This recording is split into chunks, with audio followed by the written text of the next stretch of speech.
Hello guys. UPSC 2025 में maths में ये सवाल आया था। एक बार वीडियो को पॉज करके इसको सॉल्व करने की कोशिश कीजिए। उसके बाद मैं इसे सॉल्व करूँगा।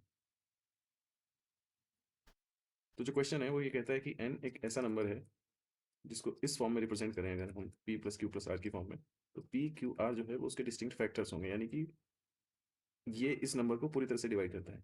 जैसे हम देखें कि 5 जो है 10 का फैक्टर है, उसी तरीके से जो है ये p क्यू आर है n के फैक्टर है। अगर कोई भी नंबर इस प्रॉपर्टी को अगर फॉलो करता है तो यानी कि हम उसके लिए ये भी लिख सकते हैं कि 2n is equals to 2 into P plus Q plus R भी होगा। यानी कि हमें एक छोटा नंबर इसके लिए पहले पता लगाना होगा, उसके बाद हमारे लिए क्वेश्चन आसान हो जाएगा।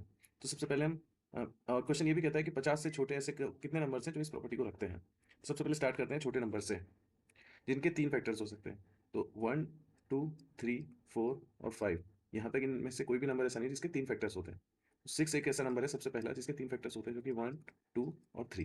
और अगर 6 को हम इस फॉर्म में लिखें तो 6 is equal to 1 plus 2 plus 3। ये चीज़ इसके लिए सही है।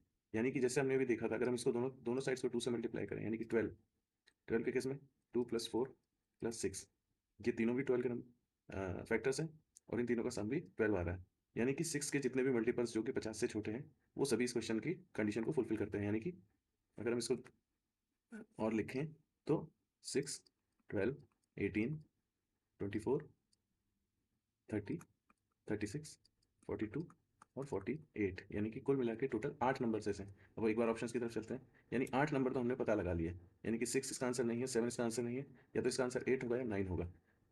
अब इससे बड़ा कोई एक नंबर, यानी कि 6 के अलावा भी कोई अगर ऐसा नंबर है जो कि इस प्रॉपर्टी को रखता है, तो उसके मल्टीपल्स भी जो है वो उस प्रॉपर्टी को रखेंगे। तो यानी कि 6 के बाद 7, 8, 9, 10, 11, 12, 25 तक जो हैं, ऐसे जितने भी नंबर्स हैं जो 6 के मल्टीपल के अलावा जो नंबर्स हैं, उनमें अगर ये प्रॉपर्टी हम अप्लाई होती है तो यानी कि उसमें 2n वाली प्रॉपर्टी भी अप्लाई होनी चाहिए।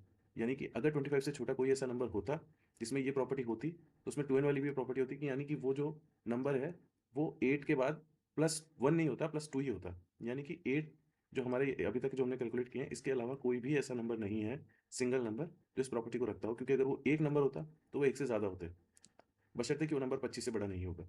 और 25 से बड़े किसी भी नंबर में जब हम उसके प्राइम फैक्टर्स या उसके फैक्टर्स को देखेंगे तो हमें ये प्रॉपर्टी दूर दूर तक नजर इसलिए नहीं आएगी क्योंकि जैसे अगर हम 26 को लेते हैं, 26 का सबसे छोटा बड़ा फैक्टर जो है 13 है, और 13 के साथ अगर हम कोई भी नंबर जोड़ें, क्योंकि 13 खुद भी एक प्राइम नंबर है, उसी तरह से अगर आप इसको मैनुअली सॉल्व भी करना चाहेंगे तो आपको ऐसा नंबर नहीं मिलेगा।